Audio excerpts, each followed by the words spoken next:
Welcome to the Talk BD podcast. Today, we share the bipolar disorder journey of Shaley Hoogendoorn. Shaley Hoogendoorn, welcome to Talk BD for the first time. Thank you. I'm so excited to be here. We've seen each other on screen before, but haven't actually had to have a lone conversation. A one-on-one. Yeah. Looking forward to it immensely.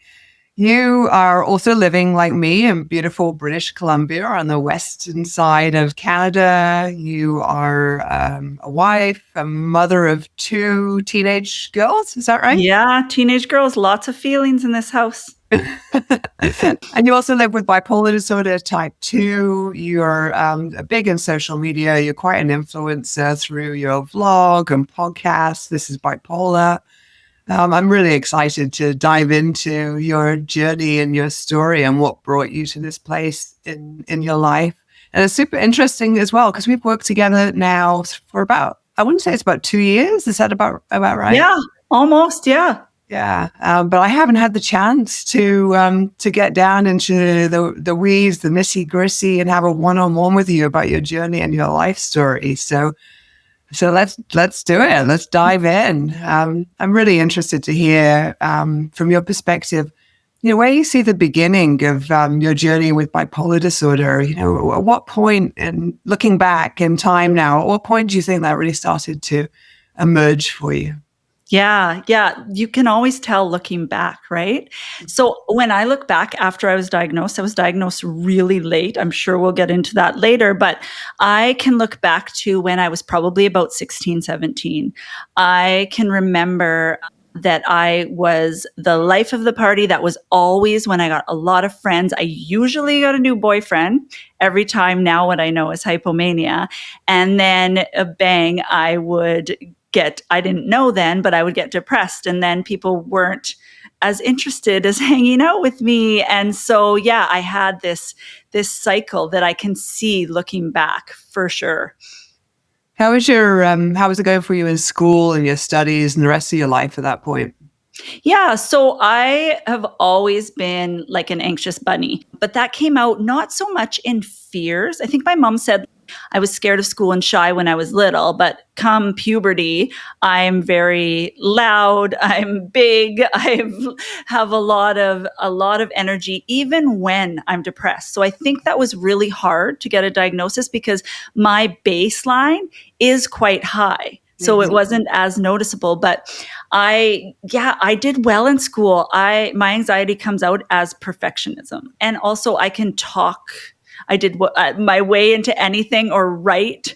The harder subjects were like the ones where there's one answer and like multiple choice. I literally feel like I would get all weird. Like there's a psychiatrist behind this trying to make me not have the answer. I used like the A and B, not C, would make me sweat. So I was the one that would literally, even though I knew it was a machine marking it, I would write in the side just so they'd know that I knew the answer. So it came on, which, served me in doing well in school, but didn't serve my mental health in that I just, it just created this really harsh inner critic. That's interesting to hear that, we would call it functioning. Your school functioning at the time was okay, because typically that would be one of the things that we would be looking for in helping people detect if they're struggling with mental health problems. It would be social functioning problems, work, school functioning problems. So I think it's even harder to detect and help diagnose when there's almost a masking of functioning and you're still at least overtly doing okay, but maybe not internally. Yeah. And for the outside, right? Because I could hold it, together outside. And if I didn't have this career, I would want to be like an actress or something. So you're right. I would overfunction to compensate for what was going on inside. So yeah, the overfunctioning, I think, threw people off a lot. Yeah, you're just so high functioning. I never would have known which is Yeah. also around stigma as well. This assumption that to live with a mental illness or mental health challenges, it also always comes in hand with, these functional deficits. So I think there's some Right. stigma lacing that as well, right? Yeah, and especially with bipolar 2 disorder, right? Because your hypomania can look just like a little bit of excitement. And I got huge compliments because I would get things done. I would complete big creative projects, but nobody knew that I was staying up all night. The reason I was getting more work done than you is because I don't sleep or I don't, right? Nobody knows that. They just see these shiny things that I'm producing. And so I would thrive off like those compliments because I'm so hard on myself. So to me, I thought that was a really good thing until it was not. So it was not a good thing. Yeah. Yeah. What about your childhood before that? What was that like? Yeah. So my childhood was pretty chaotic. My parents, I describe them as hippies because they were very just carefree and time isn't really important to them. And I mean, I love them to death. This isn't a negative thing. They literally had $200. They're both from the same small town in Ontario and they moved to BC to see the mountains. Like they didn't. They are good mountains. To be fair, they're good mountains. They are good mountains. They were worth the $200, right? And they just moved around a lot when I was young, and they didn't know that I was an anxious child. And my dad, has, it's undiagnosed, but pretty diagnosed ADHD. And so it's busy and wild. And then my mom's a bit more grounded but she just goes with the flow, right? So we were always doing things, which was a really cool childhood. Like it was very different than a lot of other people's, but they didn't know they had an anxious child. They didn't know that was probably really hard for me, all the moving. And my mom said that when my brother was born, because my mom was like my best friend, right? She said that I really struggled with my brother coming along and then someone else having her attention. I really struggled. And then there was 5 years and 2 more boys came. So there was less attention to go around. So you had 3 younger brothers. I do. Yeah. Sounds like a busy life. It is. It was really, really busy. And I am the black sheep for sure. They live up north. They're hunters. They love living in a small town. They're not a huge fan of a lot of people. And I moved to the city. I'm vegetarian. And I'm extreme extrovert. And I was the first one that sought healing and got help and actually talk about these hard things, right? It wasn't really, really talked about. Mm-hmm. So you're 16, 17, you're starting to see at least some patterns at that point. In your relationships and sort of mood and hypomania maybe at that point, but not diagnosed. How did things roll out after that for you? Yeah, I was hyper fixated on having a partner. I had this thing because in my head, I always thought I was different or, for lack of a better word back then, I would use the word crazy. I was too much. I was over the top. And so I always thought if I had just one person that just saw me and I could just kind of latch onto them and then there would be some normalcy. So I was always wanting a boyfriend. Like I didn't like to not have a boyfriend. And so I had a boyfriend for a lot of years, like 4 years. And in really, really early, I used to go to church and it was very much, purity culture, get married early. So I was engaged at 20 and he moved away. He did like a missions trip or whatever, moved away. And he came back and he was supposed to come back and we were supposed to get married. So I'm really young. I'm like 20. Yeah, like 2021. I'm supposed to get married and he never came back. And so he called and he never came back. And the devastation of that took me out. And I'm telling you, I'm so glad. Like we would have been divorced. I know all these things, but at that time, there's this thing in my head, like I told you about boyfriends and feeling if I had someone that loved me then and picked me, then maybe I'm not crazy. And so then it solidified all of those thoughts because someone picked me And then they unpicked me, Mhm. right?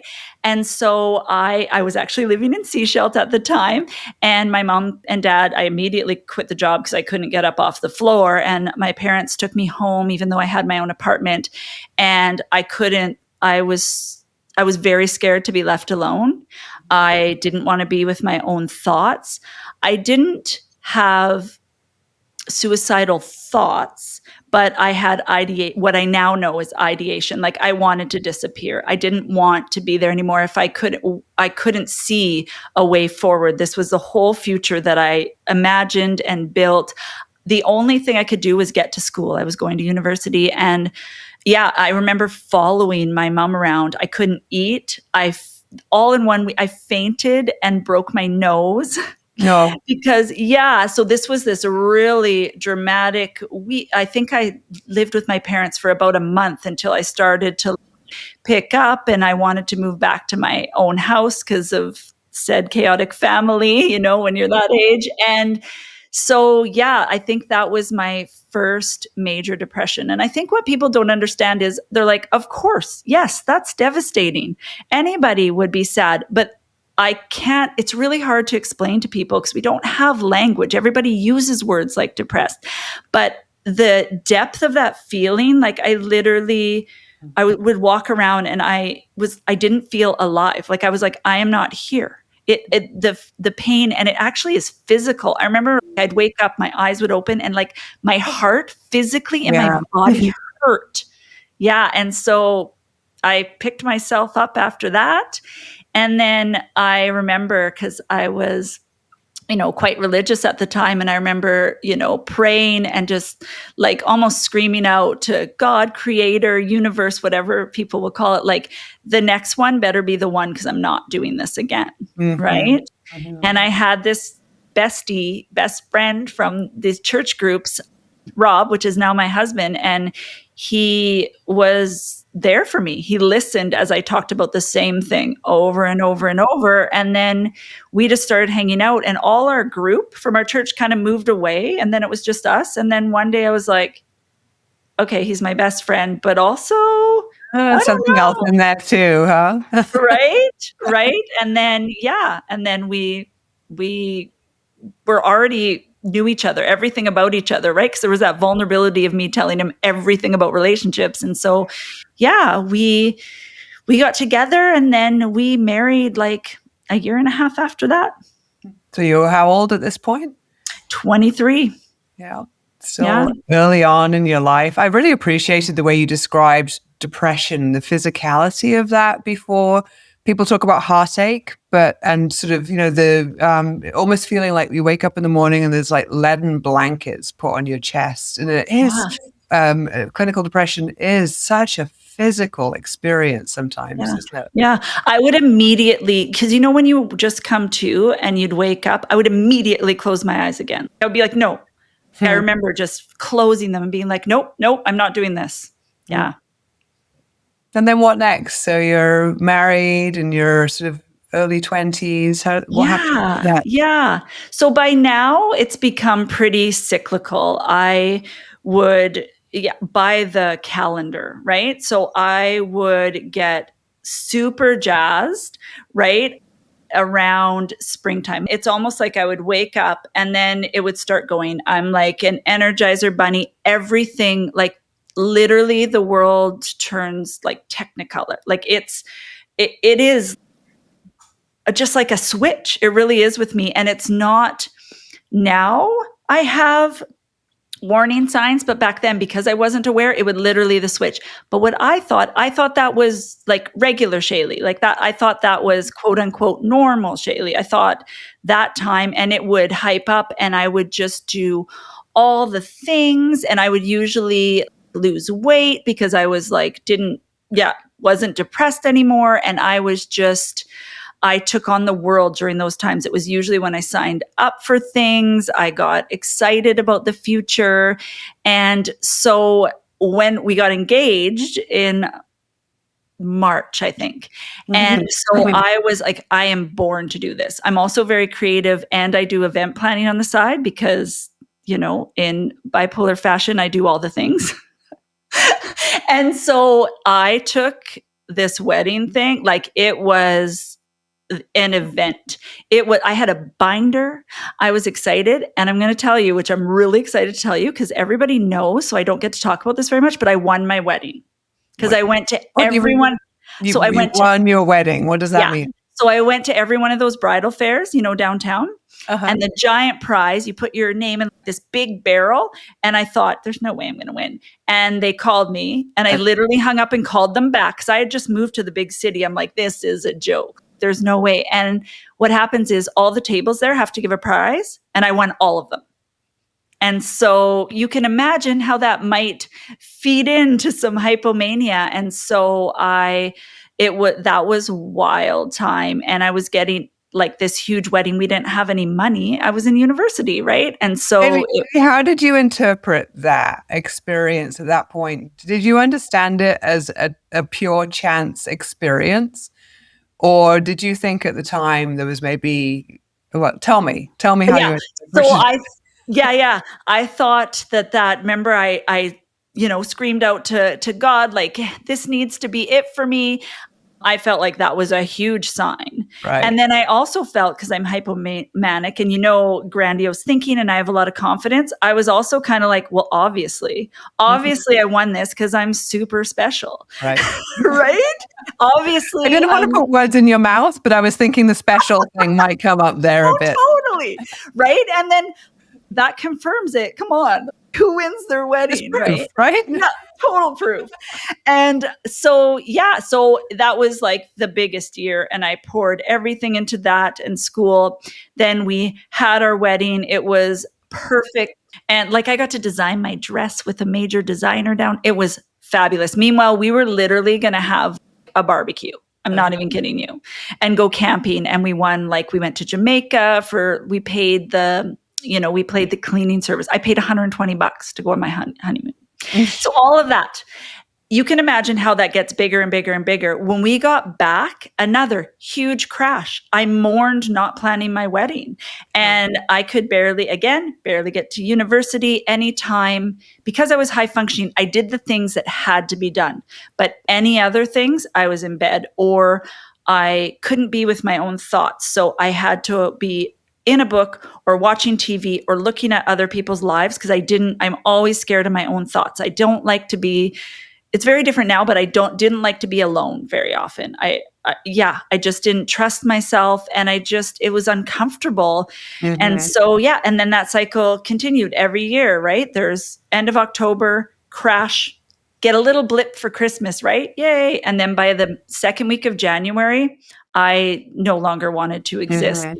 But things are the same for you at this point. We're already part way into the journey that you've had with this condition edging towards, I assume, diagnosis. But you said at the beginning of this episode, you were diagnosed relatively late in life. Yeah. So what were the stages in between your marriage and where you are now? Yeah. So I finished my degree. I became a teacher.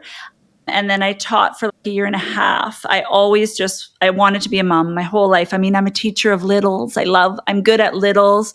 Don't know about this teenage thing, but I'm very good with littles. And all I ever wanted to be was a mom. And so when I was pregnant with my first, I was so excited that almost the depression was a bit muted. I don't know if it was hormones in my body. You might probably, and other people know the research behind that, but it was the first time that I only had a moderate depression. And I remember looking around and I remember saying to my husband, this is a little bit of what people could feel like in the winter.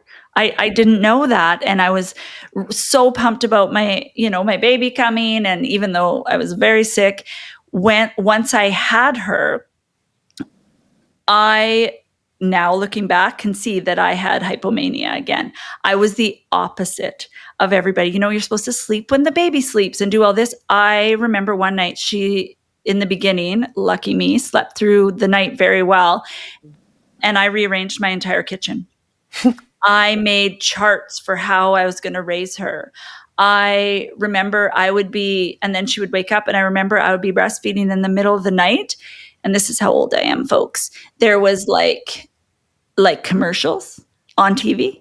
And so in the middle of the night, there's the shopping channel. If you're young, look that up. The shopping channel where they have, they show you the things, the whatever appliances, it can be shirts, whatever. And I was full on ordering this seemingly life-changing things from the shopping channel. So I would be ordering, and they weren't bizarre things. So it didn't ring bells for people, right? It was shirts. It was things for kids. Like, it was things I could use. I didn't buy wild things till a little bit later. And I just remember that. And so I did, because there was a lot of anxiety around not so much taking care of my kid, but how outside things could, should I feed her organic? Should I, like, what are other, like, noises or things like that? I worried about that. But what I realize now is I had, like, it's hypomania and anxiety. And so people just thought I was pumped about my kid again, right? Mm-hmm. And so then I didn't go back to work. I literally called my husband, even though I told him in the very beginning, I was like, if you think I'm going to be barefoot and pregnant and stay home, you should find somebody else. And he was like, no, you do whatever. And I remember calling him about 5 months in, and I'm crying, and I'm like, I can't leave her with anybody else. Just so you know, I'm driving to quit my job. Mm-hmm. And I quit it that day. I wanted to stay home with her. And I felt, quote unquote, like my best self, like being a mom. At night after she'd go to bed, not my best self, but I could hold it together, and I knew what to do. And she was my person and I was her person, right? Always going back to that attachment, right? Okay. And so then, I had another baby really quickly, another little girl, and it was even heightened after that. I had 2 girls. I only ever had brothers. This was, like, really exciting for me. The amount of money I spent on clothing was wild. I would go to swap meets. I would buy weird things. Like, I bought weird inventions for kids. There was this, we travel a lot, and there was this, like, headband that, like, attached to the seat that would hold them so their necks wouldn't slump over. And they were like, I don't know, it was a Kickstarter. They were like $100. And it's like this piece of material that would hold it was the worst invention. And all these things, like, I didn't realize that, it was a part of hypomania. I kept berating myself, like, why are you spending our money? You aren't even working. And and so then the final thing, my daughter, fast forward, my daughters are 2 and 4. And as I said, I was part of the church. I was doing a vacation Bible school. I was the one on stage, the big one that pumping everybody up, hundreds of kids, right? And trying to take care of my littles. And as the week went on, I got more hyped, and I was doing the best job, and I just stopped sleeping. Mm-hmm. And it was like 1 or 2 hours, and I wanted to sleep. I tried to sleep. I remember watching So You Think You Can Dance in the middle of the night, just being like feeling all I just felt everything so deeply. Every song was written for me in my life, right? And so I kept going there and kept going. And I thought, you know what? I'm going to sleep once this is over. It's just this. It's the VBS. It's the excitement. So we get to Friday at the end, still not sleeping. I'm like, oh, okay, that's because we're performing on Sunday. All the kids are coming on stage, and kids don't usually get to go on this. It was quite a mega church, and I'm in charge of it, right? So I can't wait to kids to show their parents what they've been doing. And so still not sleeping. I'm like, okay, when that's over, I'll sleep. It's just that. And then that day was the big day. Uh-huh. So I go, and I'm all pumped. We have our shirts or whatever. And I'm waiting for our turn. There's 700 people, Erin. 700 people. And I'm sitting in the pew, and we have these, like, beautiful, spiritual, sacred candles, right? In the front. And I have no other words, and I mean it in the medical term, not how influencers use it, but like obsessive ruminating thought. All I can see is kids on fire, my hair on fire. Look how much hair I have. You have a lot of hair. For those of you listening, I have very giant hair. And I was picturing it, and I was picturing mayhem, and like I couldn't get the images out of my head, like melting skin, and I couldn't. And so I thought, well, if I just sneak up, like no one's going to see me. No, right? So I'm like walking like a ninja. Like I can't even, to this, like almost haunts me to this day. I have to laugh because otherwise I'll cry. But I go up, I blow out the sacred candles full on in front of everybody. I blow them right out, sneak back to my seat. I didn't even see the pastor being like, what is going on? But it just went on. And then I brought all the kids up and we sang with gusto. And then there's 2 services. So in between, so the pastor pulls me into the office and he's, what is going on? I was humiliated and it hit me what I did and what every single person that I hung out with. I was a leader. Like I ran Bible studies and women's groups and I did this thing. And so I remember running out of the office and I am hysterically bawling. And then I don't remember much. And then I'm in a stairwell that I don't even remember was in my church. And I can't figure out how I'm going to get to my husband and how I'm going to get out of there without people seeing me. I didn't know what to do. So I'm just there. And I think I'm like in and out and like just bawling. And my husband told me, I don't remember, but someone saw me that I know and went and got him. And somehow they got me out the back door. And I think I just started disassociating at that time. And I remember I just sat on the couch and my husband took the kids out to play. And I remember I was just like leaking. Like I couldn't stop crying. I wasn't even sad anymore. And I was leaking. I was like, okay, like tonight's the night. Surely after a meltdown, I'm going to sleep. I am going to move far away so that no one ever has to see me again because I'm so humiliated. I need to go to Russia here. I'm out. But I thought that night I'll sleep. If I sleep, I can fix things. So again, try, nope, get up, watching So You Think You Can Dance, crying, and it's about 2 a.m. and I wake up my husband and I say, if I don't sleep, I am going to die. Like I don't know how, but I'm going to die. I need you to take me to the hospital to get a Valium. This was my thing. I just had to go there. They're going to give me a Valium. It's going to be okay, right? I'll sleep.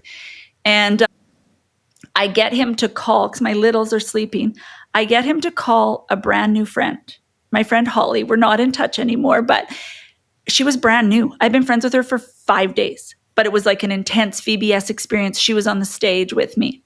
And I said, call Holly. And my husband's like, Holly? And I'm like, yeah, here's her number. I know she'll come. And she came and we went to the hospital and I went to emergency and emergency was bizarre. I must have scared my husband so badly because I remember I was in the emergency room and I'm like disheveled. I have a big sweatshirt on. I don't usually leave the house disheveled. That's like my mask, right? I've got his sweatshirt on and whatever. And we're sitting there and I can't sit still, right? I'm rocking. I'm whatever. I can't sit still. I just want to get my Valium and get out of here, right? Give me something, knock me out. I'll be fine. And I see this woman and she clearly was on drugs and she was there and she had her, like the nightgown with the open back. And you could tell she wasn't with it either. And I was like, I feel you. Like I felt like we were similar. I wasn't on drugs, but I was jacked as well. And it was open in the back and you could see her under, and I just felt like, I just felt, and people were looking and in my mind, I don't know for sure, but we're pointing and whatever. And I was like, this is not okay. And so I was saying I have my husband's hoodie, but I had my favorite cardigan on top that was like my safe or whatever. My favorite, I still think about that cardigan. And I went over to her and I just said, can I give you my favorite cardigan? And I just went up to her and I put it on her. Luckily, she was open to it and she just started crying, was like, thank you. Next thing you know, I'm out on the curb sitting beside her. She's smoking. She's telling me her life story. My husband's in emerge. What is going on? Okay. And then we get in. We go in and I'm just like, hey, like I am not sleeping. Can we get a Valium? Something's going on. I just need to sleep. And just a heads up, they don't give out Valium to disheveled really fast talking people and just let you leave. So if you think that's what you're going to get, they don't. I was shocked and confused. That's your public service announcement of the day. Huh? And so, yeah, the interviewing began, right? They talked to me, talked to my husband. And as I was talking to them, I was like, in my head, I was like, this is my chance. I know it's hard to talk to a psychiatrist. I know there's waiting lists. I knew I wasn't totally gone, in that I knew it was my chance. And so I told them First everything. psychiatrist you'd ever seen? Had you? Yes, I had seen counselors, and I had seen walk-ins, and then I had seen my doctor. And this is a good point. And my doctor's general practitioner, right? I actually went to him once 5 years earlier, and we were like, we think I either thought I had a mood disorder or PMDD to do with my menstrual cycle. I thought that maybe that was the anger, right? I didn't know. And he looked me straight in the eye and he said, you are not bipolar. You would not have a degree and you wouldn't be able to take care of your children. Mm. And I was like, oh, so I dropped that. So there it is again, that confounding of no functioning or poor functioning and mental illness. Yeah. And I don't blame him, because I'm a substitute teacher and I can't do grade 7 math. Right? I think it's more of a problem if there needs to be more mental health education, or I should be referred or listened to. Like I didn't feel listened to. I was dismissed. It was clearly not his expertise. And so, yeah, it put me back 5 years. I might not have ended up in the hospital asking for Valium, right? Mm-hmm. So I have worked very hard on letting that go. But yeah, so we told them everything, and they ended up, because they talked to my husband too, and he could be a caretaker, they gave us something for me to sleep as long as we promised to come back the next day at 11. That's why I was willing to go back to the hospital the next day, because I was like, this is my chance. And I highly recommend bringing a person. Mm-hmm. I don't think they would have been able to help me as much if Rob wasn't there with me and they weren't able to interview them, because you don't know everything that's going on. He was able to tell them things that I didn't see that was going on, right? And so I also brought him the next day, and then they interviewed. Then I think they asked the right questions then, but I remember I was just so hyper fixated, and I told them, like, hey, just so you know, I'm not leaving till you figure this out. I was convinced. And I think I was on the floor, because I was in a room and it kind of looked a bit padded. The door was open, but there was a video, and I was like, they're watching me. And I remember thinking that I should act crazier so that they would help me. I remember thinking that, and it's bizarre. I don't know why I wasn't scared of being admitted. I think I was just desperate. Yeah. And I remember hyper focusing on an elastic because my hair was itchy, and I kept going out to the office and asking, and they weren't telling us what was going on. And then they told me, like, hey, you're not, probably in more doctory words, but you're not sick enough to be admitted to the psych ward. And I was mad. I was like, you can't send me home. I'm going to do it again. I'm going to go through the same cycle again. I cannot do it. And so again, I think I'm so special. Some magic happened, and they found me a spot at a place that wasn't to do with the hospital. And this is going to be a full circle moment. You're going to love this. It's called CREST. Okay. It's Community Residential Emergency Short Stay Treatment. Yeah. There's 2 S's. I remember thinking, I was actually really excited, thinking it was going to be a break, because I had a 2 and 4-year-old. I packed scrapbooking materials, Erin.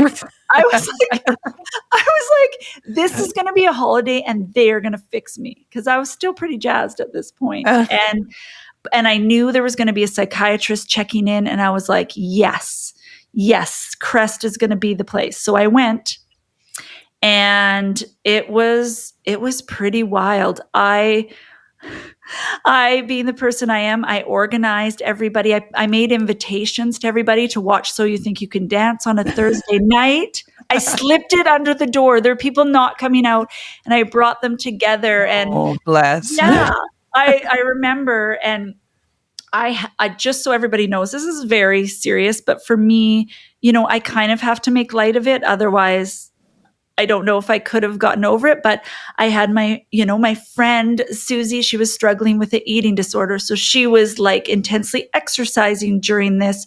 I had my other friend that I begged to come out that's just lying on the couch. Why am I here? He was dealing with a depression. We were like this mixed match. And I remember thinking, these are my people. I remember I didn't have to pretend anymore. I didn't have to be okay. I didn't have to worry about talking too much. We were just wild and together. And it was the first time, like, I just really, really felt like I was understood there. And yeah, I just kept staying. I remember going for walks, and it's in this place called New Westminster and in British Columbia, and it's hills everywhere. And I would just walk these hills for I thought hours, and I'd come back and it was 13 minutes. Like, the days went by so slow, and I just kept taking the meds, talking to the psychiatrist, but no one mentioned, and I didn't even ask what they were looking for. I was just like doing the steps. My job was to mop the floor. They put you on a mood stabilizer at this Now point. I know, right? yeah. Now you know. And they put me on a antipsychotic. So I was sleeping. Yeah. My kids came and visited. My husband visited. My mom came to help, right? Because all of a sudden my husband's, you got to take care of the kids. Like, he works full time. And I'm like, see ya. I'm going to Crest. How was it having your girls visit you there? I just made it normal. I think we didn't, like, they came in. I was like, hey, mom's hanging out in this room to feel better or whatever. And like, I introduced them to my friends, and my friends were so excited to see kids. And then we just went to Starbucks or whatever, right? And then eventually, like, I started going home, and then there was a worker there that I really connected with. And he said to me, hey, just so you know, like, you have support and you have so much more than others here. He's like, I really don't think you need to be here. I really think if you talk to the psychiatrist and figure out, we can support you from home. Because I mean, you don't like to compare, but I was doing really well, and I did huge support system. And so I said, well, what would I need to do to find out what I need to find out to get support when I leave? And so he said, write the psychiatrist a letter. So I wrote like a 10-page letter that probably could have been 2, and just said all the things I would do outside, and you know what I mean? And this. And I waited in line because there were certain people that got to see her, and I gave her my letter, and she read it, and then brought in my husband, and we made a plan. But still, I never heard the word bipolar disorder. I didn't hear it. And maybe she said it. I didn't hear it. I think they said mood fluctuations. I never heard the big B word. I never heard it. How old were you at this point, Shaley? 32. Okay. Yeah, I'm 32 years old. And so, yeah, I go home. My mom stays. She's an angel, and she's good with kids. So she stayed as I just tried to figure things out. And it was a really, really hard time. For someone that's super social, I didn't want to leave the house because 1, everybody saw me blow out the freaking candles. And 2, I thought I won't be able to be a leader. I was afraid people were going to find out. I thought they might take my kids. Yeah. I didn't know. And we were also slowly upping the meds. So I wasn't okay yet. Right. And I remember thinking that they didn't work because I went from that high to being angry. I was so angry. And so I was either angry or crying a lot of the time. And I remember thinking, they don't know what they're doing because I'm not getting better. And so I went to the local health thing they set you up with, and I demanded my file. And you can do this, apparently. It's okay. Yeah, I'm a big proponent of having access to our records and taking a copy of that around with us. Yeah. Yeah. So I got this giant file, and I brought it home, and I started going through it, and I just couldn't believe what I told them. I told them everything at the hospital and went through it. And then that's where I saw bipolar. So it was like 4 months later. Mm-hmm. And did it click? How did that feel? Both end. It felt equally like a huge relief that I had a word for what was going on and that I wasn't just a huge personality flaw, right? I wasn't just different than everybody. There was a reason, right? There was something that would explain years and years of this. And so equally, like bipolar is a big word. Like there's stigma with all mental health disorders, but we're kind of talking about depression more. We're kind of talking about anxiety more on a level. But bipolar, all I had seen is on TV, like violence. I'd seen, most of the TV, it's like the moms are painters and they leave their kids with another dude, right? Not that certain things can't happen, but it was such a stereotype. And I was like, how can that be me? How can that be me? My doctor told me I couldn't have a degree. So then I was like, is my life over? But I don't think it is, because I was doing things before. So I just became really committed to doing whatever they said. Whatever, I was med compliant, whatever they told me to do, I was giving it full throttle, because I needed to get better. And I knew that I had protected my kids from it, right? They just thought I was super fun, or, mommy sleeps more, when dad gets home when she's sad, right? They get to watch more Dora, aging myself again. But I knew that eventually, like, as the kids got older, I wanted to be my best self. And I just knew, because I believed in the medical system, because my mom was a nurse. I trusted that I would be able to get help somehow. And so, I kept going. And of course, because I was compliant, because I was doing everything, I'm quite articulate. Mm-hmm. I knew, like, I fully understood myself, because I've been dealing with it for 17 years. They discharged me right away from the support team. And I begged them, I said, please. They're like, no, you're stable enough, because our system is overloaded here in Canada. And I begged them, I'm like, can you please just watch me for a year? What you're doing is working right now, but no one's ever watched me through the whole cycle of the year.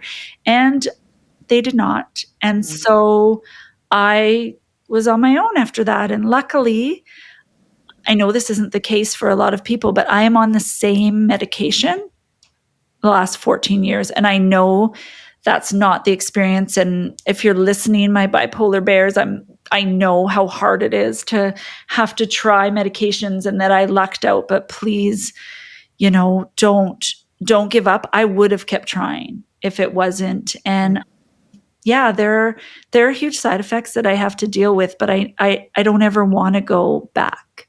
Mm-hmm. And I think what some people that don't have bipolar disorder don't understand is that a lot of folks that I talk to that love someone with bipolar disorder, or wanting to understand it, are like, oh, well, it's like you take Advil, like you're better, right? And I'm like, it mutes things for sure, but I still have episodes, and I'm as well as I've ever been, and I still have episodes. What does an average year look like for you, Shaley? Do you still have that seasonal pattern in your mood? A little bit. So it basically mostly muted the depression. Mm-hmm. And until COVID, I still haven't had a major depression. I still haven't. I get low grade. Well, I want to go back, because you said before, up until the point of COVID. I want to go back, know how the pandemic rolled out for you. Yeah, for sure. So the pandemic happens and the world shuts down, and I actually got excited. Okay, I know this is so bizarre, but I got excited, and I was like, everyone else was panicking, and I was like, guys, like, people, friends, I got this. I have thought about this my entire life. Like, I have thought about the most anxious thing. I've thought about the world ending. I've thought about floods. I've thought all about this. Like, Shaley, did you know there's a research literature on that? I'll have to send you the papers. Yeah, it was qualitative studies of people with bipolar disorder at the beginning of the pandemic. And there was these stories exactly like you just said, where they were actually point to very strong resilience. It's like, yeah, I have this. I've been through this. I know what to do now. It's an Right? amazing counterpoint that happened in some people, not Yeah. everybody, but Yeah. yeah. And I felt guilty about it, but I was like, some friends that were freaking out, I'm like, we can do this. I'm like, I know we can do this. And COVID is also how the podcast started. What was your motivation for starting it at that point? Yeah. So World Bipolar Day is March 30th. And shout out to Vincent Van Gogh. It's his birthday. And I had read a book by Julie Craft, Other Side of Me. It's a memoir. And we lived in the same town, like city. And so we had met a month earlier because I was doing a series called Wired, and it was like a peer support group. And for all mental illnesses, it wasn't just bipolar disorder. We did some things, and she came and spoke at it. And we had been talking on Instagram for like years, and we finally met in real life. And it was so exciting and amazing. And then the world shut down, and we talked about doing a collaboration online for World Bipolar Day. Cool. Let's hop on FaceTime. Neither of us like to type. Nobody's got time for typing. We have to talk. So we get on FaceTime. 4 hours later, Erin, the collab turned into a plan for a podcast. And the plan was to get it out for Mental Health Awareness Week in May. And Julie's an artist. And like our skills just matched so perfectly because I had already been vlogging, video blogging for friends at SheLoves Magazine. It was a magazine empowering women and faith, and people were just sharing real stories. That was my safe space that I shared. And so I was doing Sisters in Mental Illness. So I had already interviewed people, love microphones, love to talk. So we were going to share our story together, but I would be the one kind of guiding. And I also love social media and just meeting people. And I love connecting on there because you kind of have a safety with vulnerability on there because you're not actually looking at their face. So you can kind of share a little bit more sometimes. And so I did that side, and she created all our graphics, we'd sometimes record because we had all this hypomanic energy, both of us. And so we wanted to harness into something good. But we kept checking with our partners because we didn't want to crash and burn. We wanted it to be a long lasting thing. So we only did once a month in the beginning. And we just set up parameters so that, because we knew we wanted to record every week, and we knew, like, we talked to our husbands, we talked to, really looked at ourselves and our schedules, which were clear. And we said, I think this is something that we have capacity for.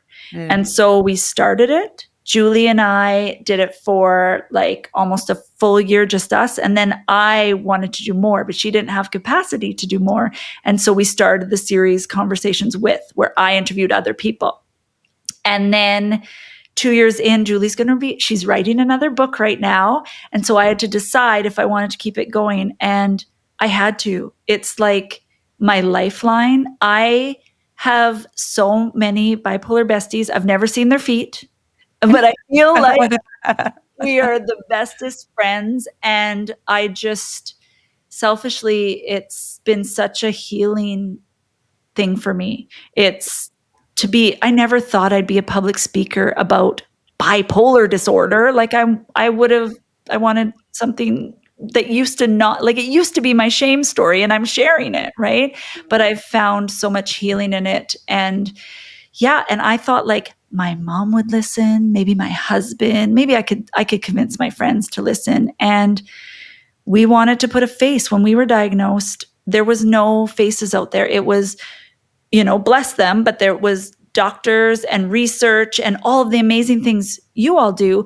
But I wanted to talk to someone that day to day, like what that looked like. What does grandiosity look like to you? What does it feel like in your body? Like, I wanted to see myself, and I learned through story, right? So I just wanted to tell people's stories. I think that it is so healing to tell your story. Once things leave my lips or I, write it down, it's been my greatest coping strategy, Well, right? I've read the impression it was cathartic for you, that needing to get it out, expunge it, put it outside of your inner self. Yeah, because then it helped with that self-stigma in that it wasn't all of me, right? And when it was out there, I can see it, and I kind of give names for things like my anxiety and stuff. I can see it apart from myself, right? And not all of me, because it can absolutely consume you, right? Yeah.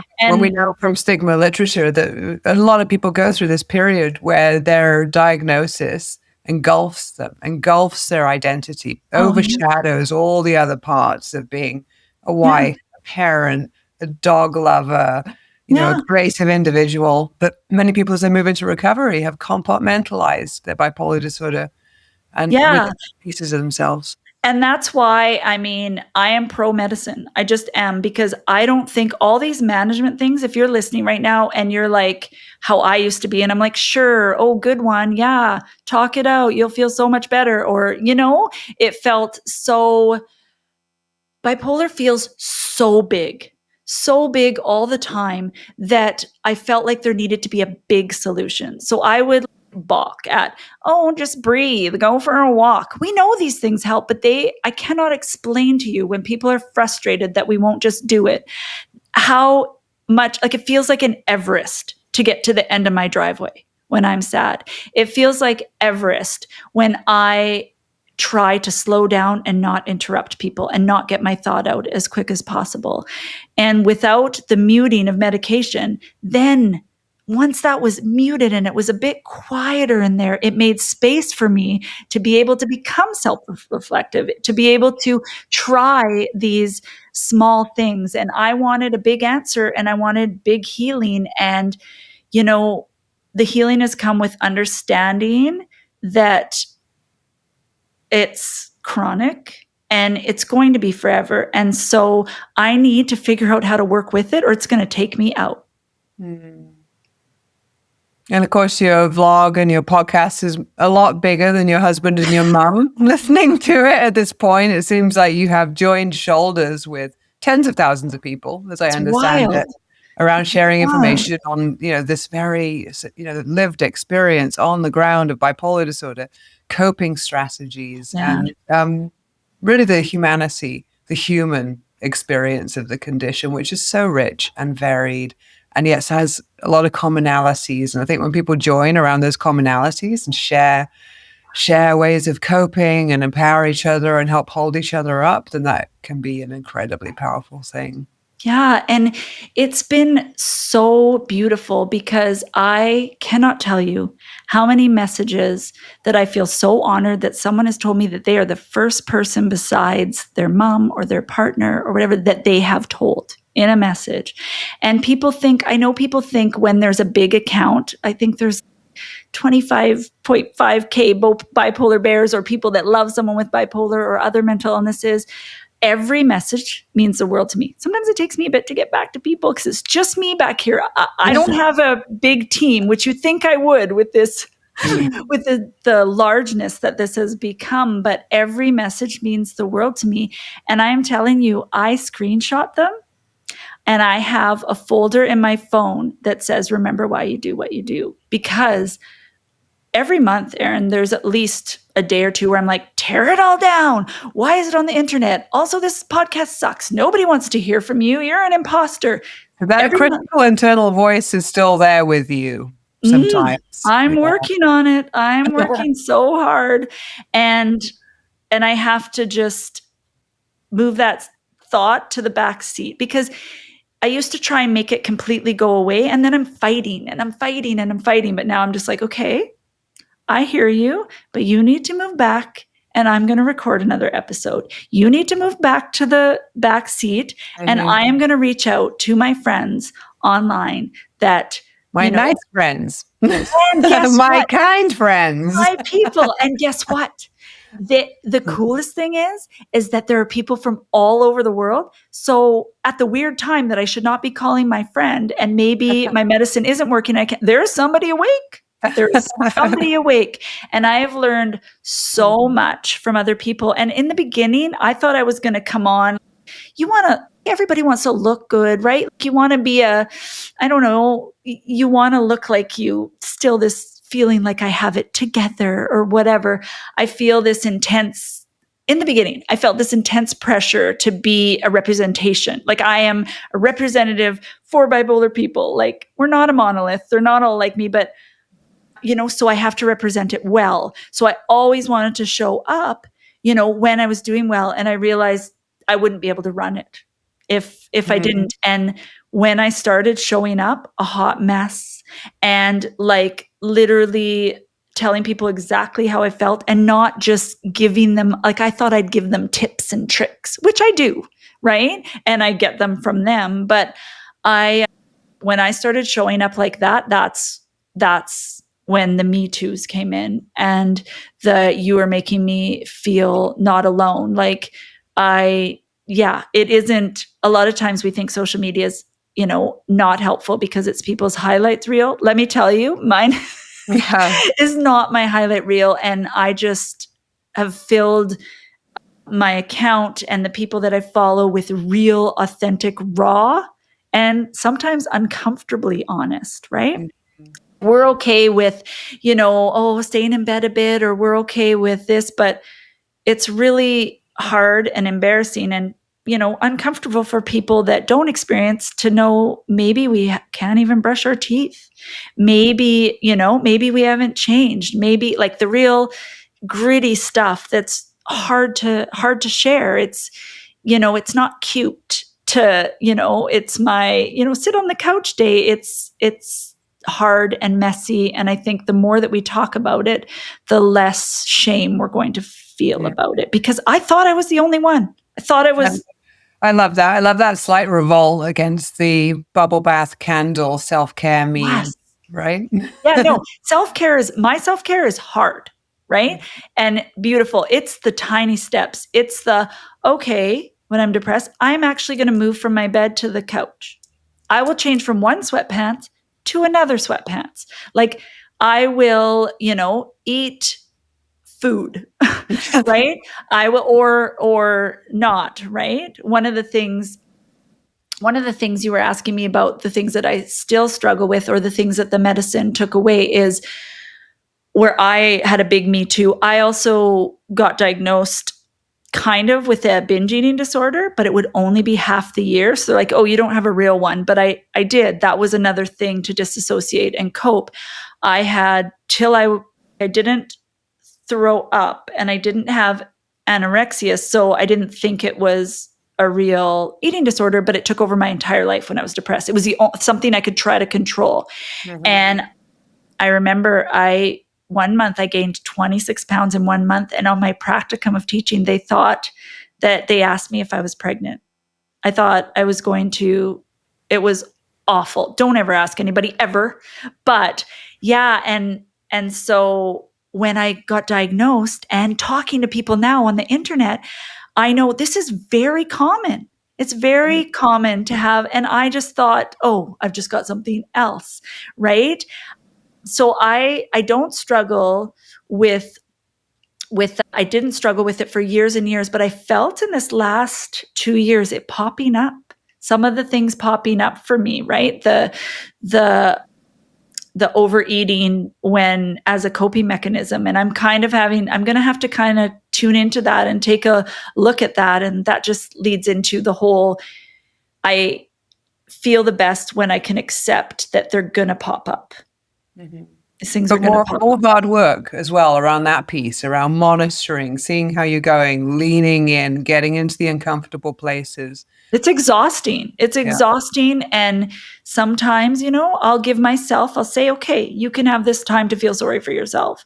And I'll talk to my friends. And I have the most amazing friends that, see all of me and are okay. I apologize all the time. I'm working on it, but I apologize for who I am before I even get a chance for people to know me. And that's one of the things I'm working on right now, because, I'm a whole person, and, if I'm going to treat it as a flaw, then others are going to treat it as a flaw, right? Shaley, that's an incredible arc of a story from your early days through to this point in time where you are now. You clearly didn't walk that journey alone. You've talked many times, touched many times during this podcast around the importance of your people in that process. Is there anybody you wanted to mention or put a shout out to at this point? Oh, well, first and foremost, my husband, Rob, he has been there through it all. And, he sees me for who I am and all that I am. And it's hard. Like I'm not going to say it's been very hard for him. And it's very, you have to work really hard at a marriage when, someone lives with a mental illness. And I just want to shout out to him, my friend Edilette. So I still have the message on my phone. It's from 2016. And we were putting an event together, and we were doing an event, a Christmas event where we were telling the truth about Christmas being hard. And I was helping her plan it. And I remember calling and telling her, I think I need to speak.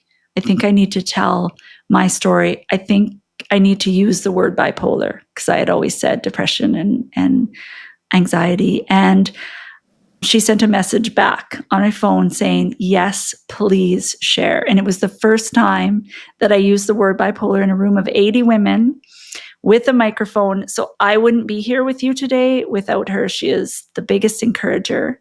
She's also a part of my Circle of Awesome, which is Courtney and Kathleen and her. They are part of that WhatsApp group where we, put it all in there. I wouldn't have made it through COVID. I wouldn't have been here without the love and support of my girlfriends. My friend Nicole, she literally, when I was speaking, came up to me and said, we need to be friends. And I was like, okay. And so we've been friends ever since. She listens to me on Marco Polo, which is a video app, all the time. My friend Lara, she even made semicolon earrings. And so I get to wear those because she sees me. And thank you to my entire community on Instagram. I don't think that I would be as self-aware or that I would be as accepting of my illness if it wasn't for each one of my bipolar bears, I call them. And then my mom and dad, my mom specifically, she showed up every time I needed help, and she didn't judge me.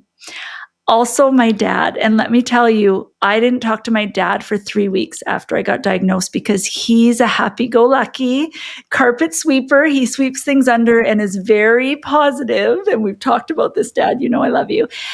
But I didn't want to talk to him because I was afraid he was going to be like, well, you just got to pull up by your bootstraps. And I didn't trust it. And I should have, because when he did find out, he was utterly, utterly amazing. And so, yeah, like you said, self-care isn't the only thing we need. We need community care. And even if it's just one person that you can tell your story to, we know like shame, breeds in darkness. And so when you bring it out into the light and just tell one person, I promise you, you will not be healed, but you will feel a little bit lighter. And so thank you. Thank you, Shaley. And thank you for everything you do. Thank you too, Erin.